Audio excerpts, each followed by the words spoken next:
Hello everyone, एक बार फिर स्वागत है आप सभी का अपने यूट्यूब चैनल पर। तो फ्रेंड्स, जैसा कि आप थंबनेल पे देख ही चुके हो, आज हम टीचिंग एप्टीट्यूड एंड एटीट्यूड का एक प्रैक्टिस सेट लेकर आए हैं, जो मेनली आपको आगामी एचपीयूबी एंट्रेंस के एग्ज़ाम में ये क्वेश्चन जो होंगे वो आपको काफ़ी हेल्पफुल साबित होंगे। एक ये प्रैक्टिस सेट होगा, इसमें टोटल 40 क्वेश्चन आज हम डिस्कस करेंगे। कितने क्वेश्चन? 40 क्वेश्चन डिस्कस करेंगे। 40 क्वेश्चन ही एचपीयूबी एंट्रेंस में टीचिंग एप्टीट्यूड और एटीट्यूड के पूछे जाते हैं। तो आपने करना क्या है, इन क्वेश्चंस के शॉर्ट फॉर्म में नोट्स भी ज़रूर बना लेने हैं। एक तरह का आपका ये प्रैक्टिस सेट होगा, इससे आपकी टीचिंग एप्टीट्यूड और एटीट्यूड के क्वेश्चंस की आपकी प्रैक्टिस हो जाएगी। तो फ्रेंड्स, वीडियो को शुरू करने से पहले अगर आप चैनल पे पहली बार विजिट कर रहे हो तो चैनल को सब्सक्राइब भी ज़रूर कर दें और बेल आइकन प्रेस करना ना भूलें, ताकि मेरी आने वाली हर वीडियो की नोटिफिकेशन आपके पास सबसे पहले पहुँचे। तो फ्रेंड्स, अगर आप एचपीयू बीएड एंट्रेंस 2023 की तैयारी कर रहे हो तो इसके लिए मैंने एक अलग से प्लेलिस्ट बनाई है, जिसका जो लिंक है वो मैंने डिस्क्रिप्शन बॉक्स में दे दिया है। आप वहां पर जाकर वीडियोस देख सकते हो। वहां पर आपको एचपीयू बीएड एंट्रेंस के रिलेटेड 90+ वीडियोस आपको देखने को मिलेंगी। सभी सेक्शंस की वीडियोस आपको वहां देखने को मिलेंगी। तो फ्रेंड्स, आप मुझे इंस्टाग्राम पर भी फॉलो कर सकते हो। इंस्टाग्राम आईडी का जो लिंक है वो मैंने डिस्क्रिप्शन बॉक्स में दे दिया है। तो फ्रेंड्स, वीडियो को शुरू करते हैं। क्वेश्चन नंबर 120 में बोला गया है। फर्स्ट क्वेश्चन है इस वीडियो का, एक अध्यापक का जो पहनावा है वो कैसा होना चाहिए?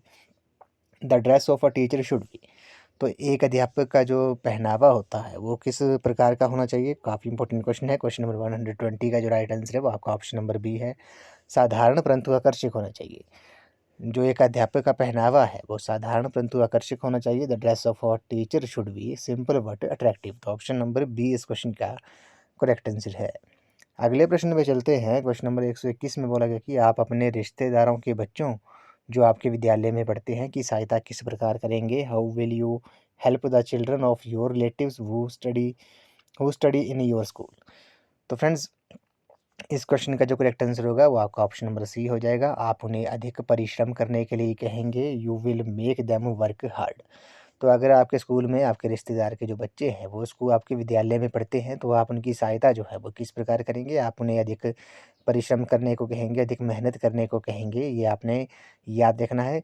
और जब भी आपने एग्ज़ाम में ये क्वेश्चन सॉल्व करने हैं, मैं आपको बार-बार प्रीवियस वीडियोज़ में भी बोल रहा था कि जब भी टीचिंग एप्टीट्यूड और एटीट्यूड के जब आपने क्वेश्चन सॉल्व करने हैं, तो ये क्वेश्चन जो होते हैं वो अंडरस्टैंडिंग बेस्ड होते हैं। आपने खुद को एज़ अ टीचर और पॉजिटिव वे में ही ये क्वेश्चंस आपने सॉल्व करने हैं। तो ये आपका जो प्रैक्टिस सेट है आज की इस वीडियो में, इससे आपको काफ़ी काफ़ी हेल्प मिलेगी। आपने बस इन क्वेश्चंस को पॉजिटिव वे और खुद को एज़ अ टीचर रख के ही करने हैं। क्वेश्चन नंबर 122 पे चलते हैं। इसमें बोला गया कि कक्षा में पढ़ाते हुए प्राय आप पाते हैं कि आपके विद्यार्थी आपको सुन नहीं रहे हैं। आपको क्या करना चाहिए? While teaching in your class usually you will find that your students are not listening to you, you should. तो आप क्या करोगे अगर आप अपनी कक्षा में पढ़ा रहे हैं और आपके जो विद्यार्थी हैं, कक्षा में जो बच्चे हैं वो आपको सुन नहीं रहे हैं, तो आप क्या करोगे? तो एज़ अ टीचर आप क्या करेंगे? अपने पढ़ाने के तरीके को बदलेंगे। क्या करेंगे? Change your method of teaching. ना कि उन्हें बिना किसी परवाह के पढ़ाते रहेंगे, ऐसा भी नहीं करना है। पढ़ाना रोक दें और कक्षा से बाहर आ जाएँ, ऐसा भी नहीं करना है। विद्यार्थियों की पिटाई करें, ये तो कदापि नहीं करना है, कभी भी नहीं करनी है आपने विद्यार्थियों की पिटाई। तो आप क्या करोगे? अपने पढ़ाने के तरीके को बदलोगे जब आपकी कक्षा में आपको लगता है कि आपके जो विद्यार्थी हैं वो आपको सुन नहीं रहे हैं। अगले प्रश्न में चलते हैं। क्वेश्चन नंबर 123 में बोला गया है कि क्या अमीर और गरीब के लिए एक जैसी शिक्षा होनी चाहिए? Should education be the same for the both both the poor and the rich? तो क्या अमीर और गरीब के लिए एक जैसी शिक्षा होनी चाहिए? इस पे आपका क्या विचार है? तो इस ये आपने एज़ अ टीचर आपने बताना है। तो इस क्वेश्चन का जो करेक्ट आंसर होगा वो आपका ऑप्शन नंबर ए होगा। हाँ, अमीर और गरीब के लिए एक जैसी शिक्षा होनी चाहिए। Yes, education should be the same for the poor and the rich. तो फ्रेंड्स, अगर आपको ये सेशन अच्छा लग रहा है, वीडियो अच्छी लग रही है, तो वीडियो को लाइक, शेयर एंड कमेंट जरूर कर दें। अगले प्रश्न पे चलते हैं। क्वेश्चन नंबर 124 में बोला गया है कि यदि आपके विद्यालय में के कुछ अध्यापक एक अलग समूह बनाते हैं तो आप क्या करेंगे? तो if the some of the teachers in your school form a separate group what will be you do? तो यदि आपके विद्यालय के कुछ अध्यापक जो हैं वो एक अलग समूह बनाते हैं, एक अलग ग्रुप बनाते हैं, तो आप क्या करोगे? तो आपने क्या करना है? प्रधानाचार्य को सूचित करना है। विल इन्फॉर्म द प्रिंसिपल, आप क्या करोगे, प्रधानाचार्य को सूचित करेंगे, उन्हें उनके बारे में बताएंगे। जब कुछ विद्यालय के कुछ अध्यापक जो है वो जब एक अलग समूह बनाएंगे। क्वेश्चन नंबर 125 पे चलते हैं। अपने विद्यार्थियों का पास प्रतिशत सुधारने के लिए आपको क्या करना चाहिए? To improve the pass percentage of your students you require.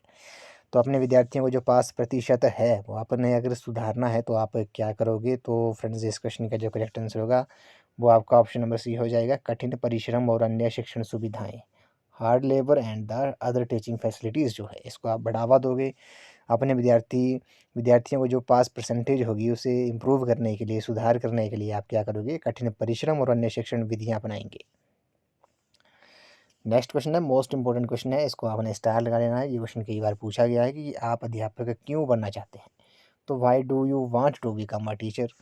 Most important question है। तो आप अध्यापक क्यों बनना चाहते हैं? क्योंकि मैं देश के निर्माण में युवा बुद्धि का प्रयोग करना चाहता हूँ। I want to use the young brain to build the nation. तो ऑप्शन नंबर सी इस क्वेश्चन का करेक्ट आंसर है। आपको पता है टीचर्स को नेशन बिल्डर भी कहा जाता है। तो अध्यापक आप क्यों बनना चाहते हैं? तो मैं देश के निर्माण में युवा बुद्धि का जो प्रयोग हूँ वो करना चाहता हूँ, ना कि क्योंकि शिक्षण एक उच्च कोटि का व्यवसाय है, ऐसा तो कुछ नहीं है। ट्यूशन से बहुत सारा धन अर्जित किया जा सकता है, ये भी गलत है। और क्योंकि मेरे माता पिता अध्यापक हैं तो ये भी आपने नहीं करना है कि आपने ऐसा नहीं सोचना कि ट्यूशन से बहुत सारा धन अर्जित किया जा सकता है। तो आप अध्यापक क्यों बनना चाहते हैं? क्योंकि मैं देश के निर्माण में युवा बुद्धि का प्रयोग करना चाहता हूँ।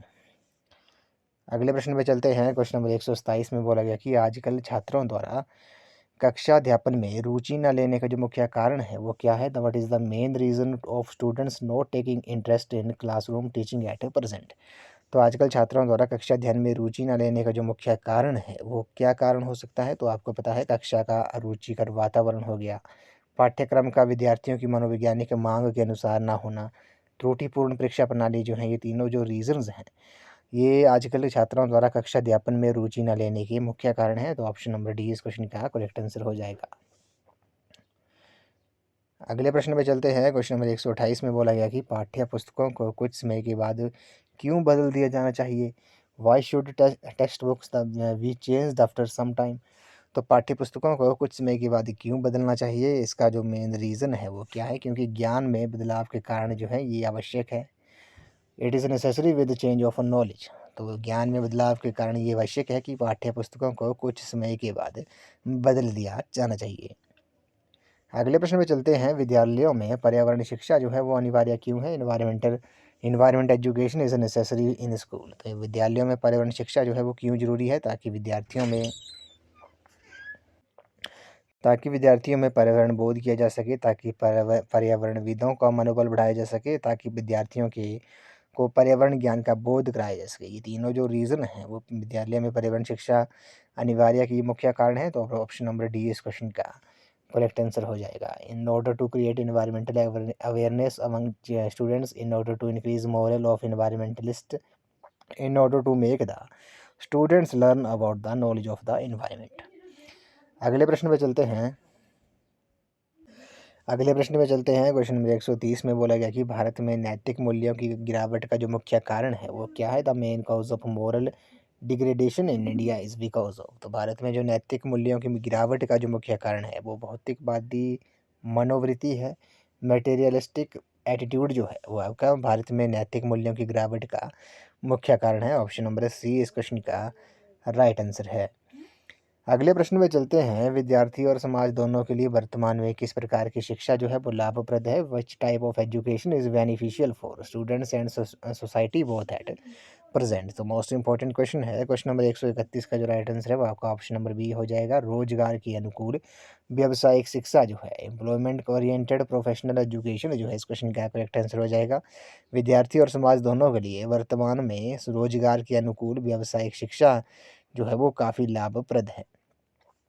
क्वेश्चन नंबर 132 पे चलते हैं। विद्यार्थियों को किसका व्यवहार सबसे अधिक प्रभावित करता है? Which behaviour affects the students the most. तो विद्यार्थियों को आपको पता है अध्यापक का जो व्यवहार होता है वो सबसे अधिक प्रभावित करता है। तो ऑप्शन नंबर सी जो है इस क्वेश्चन का करेक्ट आंसर है। तो फ्रेंड्स अगर आपको ये सेशन अच्छा लग रहा है तो वीडियो को आप लाइक शेयर एंड कमेंट जरूर कर दें।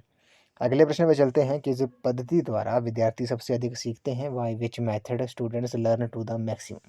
तो किस पद्धति द्वारा जो है वो विद्यार्थी जो है वो सबसे अधिक सीखते हैं? तो वो आप अपने आप करके, लर्निंग बाय डूइंग थemselves, यानी कि वो खुद करके, खुद कोई भी काम खुद करके के द्वारा विद्यार्थी जो है वो सबसे अधिक सीखते हैं। ऑप्शन नंबर डी इस क्वेश्चन का राइट आंसर है। अगले प्रश्न पे चलते हैं। क्वेश्चन नंबर 134 में बोला गया कि विधि शिक्षा के मानकों के उत्थान के लिए निम्नलिखित कथनों में से कौन सा अति आवश्यक है? In order to raise the standards of education which one of the following statement is vital. तो शिक्षा के मानकों के उत्थान के लिए निम्नलिखित कथनों में से कौन सा जो है वो अति आवश्यक है, महत्वपूर्ण है? तो क्वेश्चन नंबर 134 का जो राइट आंसर होगा वो आपका ऑप्शन नंबर बी हो जाएगा। विद्यार्थियों का लगातार मूल्यांकन हो गया, कंटिन्यूस इवैल्यूएशन ऑफ स्टूडेंट्स जो है इस क्वेश्चन का करेक्ट आंसर है। क्वेश्चन नंबर 135 पे चलते हैं। शिक्षा का जो मुख्य उद्देश्य है वो क्या है? The major objective of education is. तो शिक्षा का जो मुख्य ऑब्जेक्टिव है, मुख्य उद्देश्य है वो क्या है? वो विद्यार्थियों की आंतरिक योग्यताओं को उभारना जो है इस क्वेश्चन का correct answer. Developing inherent abilities of students जो है वो मेजर ऑब्जेक्टिव है किसका? एजुकेशन का। तो ऑप्शन नंबर सी इस क्वेश्चन का राइट आंसर है। क्वेश्चन नंबर 136 पे चलते हैं। क्वेश्चन नंबर 136 जो है काफ़ी इंपॉर्टेंट क्वेश्चन है।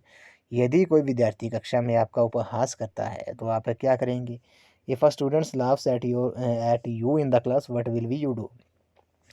तो यदि यदि आपकी कक्षा में कोई विद्यार्थी आपके ऊपर हंसता है तो आप क्या करेंगे? आप उसे अनुभव कराएंगे कि ऐसा करना जो है वो उचित नहीं है। Make him realize that it is not a good thing. ना कि उसकी कक्षा में पिटाई करेंगे, ना उसे कक्षा से बाहर निकालेंगे, उसकी ओर ध्यान नहीं देंगे। आप क्या करोगे? जब आपकी कक्षा में कोई छात्र जो है, विद्यार्थी जो है आपके ऊपर हंसता है तो उसे अनुभव कराएंगे कि ऐसा करना जो है वो ठीक नहीं है, उचित नहीं है। अगले प्रश्न पे चलते हैं। क्वेश्चन नंबर 137 में बोला गया कि all the teachers must reach school in time because. तो सभी विद्यार्थियों को विद्यालय समय पर पहुंचना चाहिए, सभी अध्यापकों को विद्यालय समय पर पहुंचना चाहिए। क्यों पहुंचना चाहिए? काफ़ी इंपॉर्टेंट क्वेश्चन है, क्योंकि इससे क्या होता है, इससे विद्यार्थियों में अनुशासन की भावना आती है। विद्यार्थी समय के महत्व को समझते हैं। विद्यार्थी भी समय पर पहुंचेंगे। तो तीनों ऑप्शन सही हैं। तो ऑप्शन नंबर डी इस क्वेश्चन का राइट आंसर है। All the teacher must reach school in time because it includes discipline among students. Students will understand the value of time. Students will also reach in time. तो option number D इस क्वेश्चन का right answer है।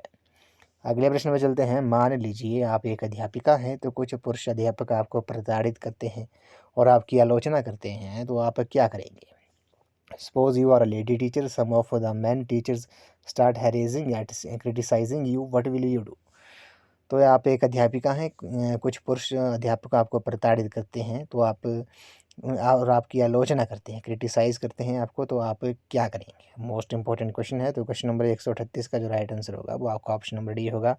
ऐसे व्यवहार का कारण जानने हेतु उसे उनसे व्यक्तिगत रूप से बात करेंगे। Take to them personally about the cause of which such behaviour. ना कि उन्हें ईंट का जवाब पत्र से देंगे, ऐसा नहीं करना है। उनसे झगड़ा करेंगे, ऐसा भी नहीं करना है। प्रधानाचार्य को सूचित करेंगे, ऐसा भी नहीं करना है। आप उनसे पर्सनल आप उनके ऐसे व्यवहार के बारे में कारण जानने हेतु उनसे व्यक्तिगत रूप से बात करेंगे। तो फ्रेंड्स, मैं आपको बार बार बोल रहा हूँ कि जब भी आपने ये क्वेश्चन सॉल्व करने हैं तो आपने खुद को as a teacher, as a positive way, और हर एक ऑप्शन को कम से कम 2 या 3 बार तो रीड करना ही है। अगले प्रश्न में चलते हैं। मान लीजिए कोई विद्यार्थी कक्षा में आपके दृष्टिकोण को समझने में अक्षम है, तो आप क्या करोगे? Suppose the student is not able to understand your point of view in the class. तो कक्षा में विद्यार्थी आपके दृष्टिकोण को समझने में अक्षम है तो आप क्या करोगे? तो आपने क्या करना है, आप तब तक आगे नहीं बढ़ेंगे जब तक वे पूरी तरह से समझ ना ले। You will not move ahead unless and until the students has fully understood. Option number C इस क्वेश्चन का करेक्ट आंसर है। यदि आपकी कक्षा में कोई विद्यार्थी कक्षा में आपके दृष्टिकोण को समझने में अक्षम है, समझ नहीं रहा है, तो आप तब तक आगे नहीं बढ़ेंगे जब तक वे पूरी तरह से समझ नहीं लेता है। क्वेश्चन नंबर 140 पे चलते हैं। यदि आप स्कूल के प्रधानाचार्य के निकटतम हैं तो आप हमेशा क्या करोगे? If you are close to head of the school you will always. तो यदि आप कक्षा के प्रधानाचार्य के निकटतम हैं तो आप क्या करोगे? तो आप अपने विषय विद्यार्थियों और अध्यापन पर केंद्रित रहेंगे। ये आपने याद रखना है। Concentrate on your subjects and teaching, ना कि चापलूसी पर केंद्रित रहेंगे, दूसरे अध्यापकों को धमकाएंगे, ऐसा भी नहीं करना है। विद्यालय में राजनीति करेंगे, ऐसा भी नहीं करना है। तो आप क्या करोगे, यदि आपके स्कूल के प्रधानाचार्य आपके काफ़ी निकटतम हैं तो आप हमेशा अपने विषय, विद्यार्थी और अध्यापन पर केंद्रित रहेंगे। ये आप बात आपने याद रखनी है। अगले प्रश्न में चलते हैं। क्वेश्चन नंबर 141 में बोला गया कि अभिभावक शिक्षक मीटिंग महत्वपूर्ण होती है क्योंकि ये मंच प्रदान करती है। Parent teacher meeting is important because it gives platform. तो जो अभिभावक शिक्षक जो मीटिंग होती है वो महत्वपूर्ण होती है, ज़रूरी होती है। क्यों होती है? क्योंकि प्रोग्रेस रिपोर्ट पर चर्चा करने के लिए ये मीटिंग ज़रूरी होती है, अभिभावकों से मिलने के लिए भी ये ज़रूरी होता है, समस्याओं का समाधान करने के लिए ज़रूरी होती है। तो ऑप्शन नंबर डी इस क्वेश्चन का करेक्ट आंसर हो जाएगा। Parent teacher meeting is important because it gives platform to discuss the progress report, to meet the parents of the students, to give solution of problems. तो option number D इस क्वेश्चन का correct answer हो जाएगा।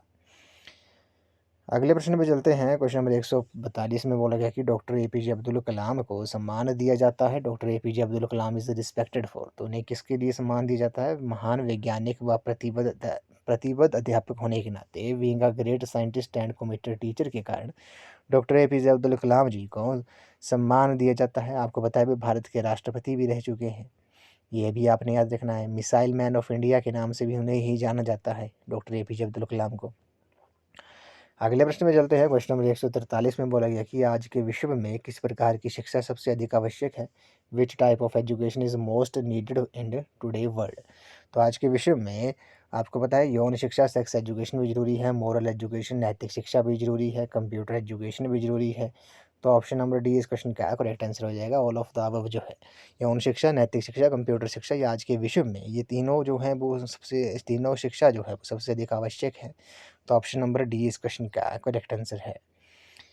Question number 144 पे चलते हैं। विद्यालय में अनुशासन स्थापित करने के लिए एक अध्यापक को क्या करना चाहिए? For maintaining discipline in the school what should be done by teacher. तो विद्यालय में अनुशासन स्थापित करने के लिए एक अध्यापक को क्या करना चाहिए? काफ़ी इंपॉर्टेंट क्वेश्चन है। तो आपको पता है विद्यार्थियों को सकारात्मक शैक्षिक व्यवहार के लिए प्रेरित करना चाहिए। The students should be motivated for positive educational behaviour.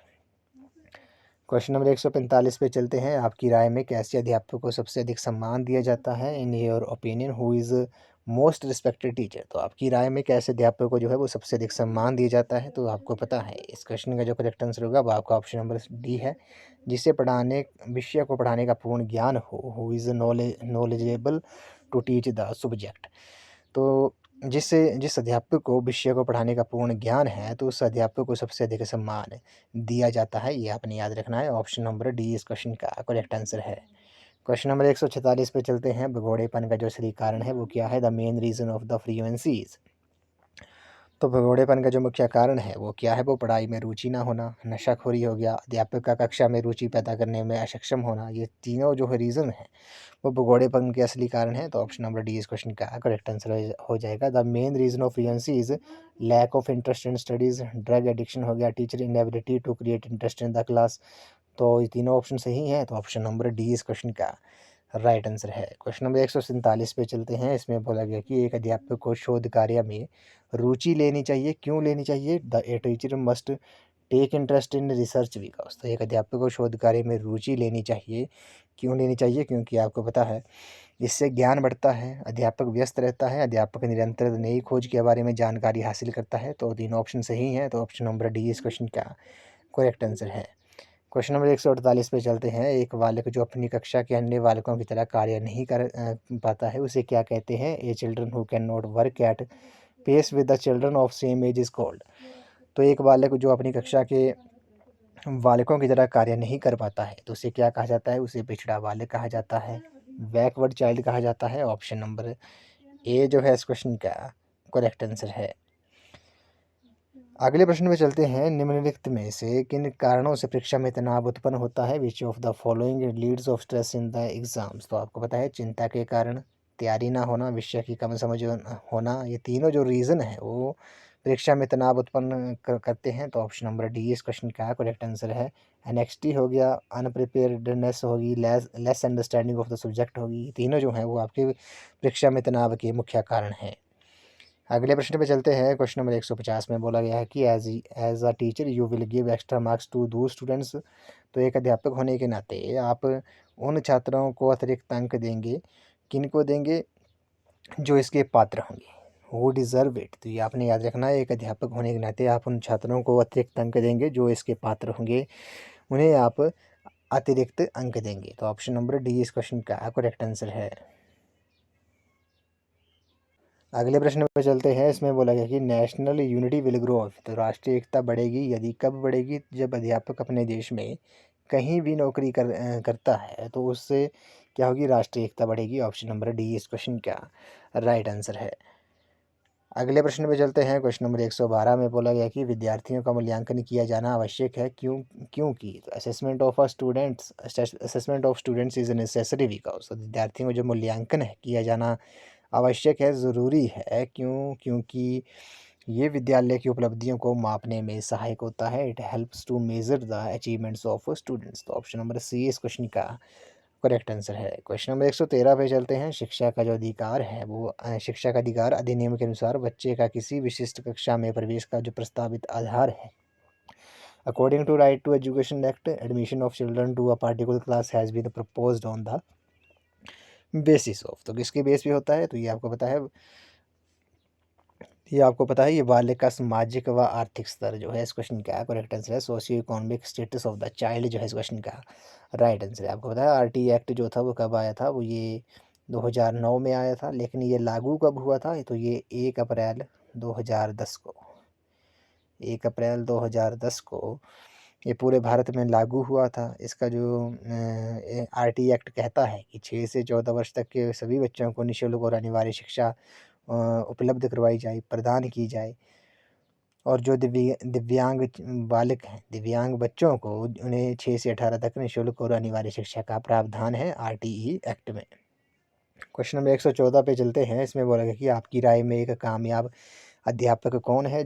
तो in European a successful teacher is one who.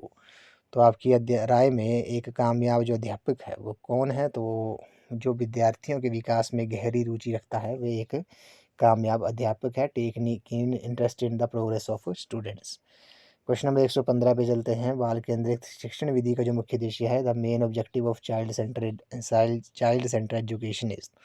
तो बाल केंद्रित शिक्षण विधि का जो मुख्य उद्देश्य है वो क्या है, आपको पता है, वो आपका छात्रों में मुक्त वातावरण में सीखने की योग्यता का विकास करना है, छात्रों में स्वतंत्र कौशलों का विकास करना है, छात्रों में आत्मविश्वास और आत्मनिर्भरता का विकास करना है। 3 ऑप्शन सही हैं, तो ऑप्शन नंबर डी इस क्वेश्चन का करेक्ट आंसर है।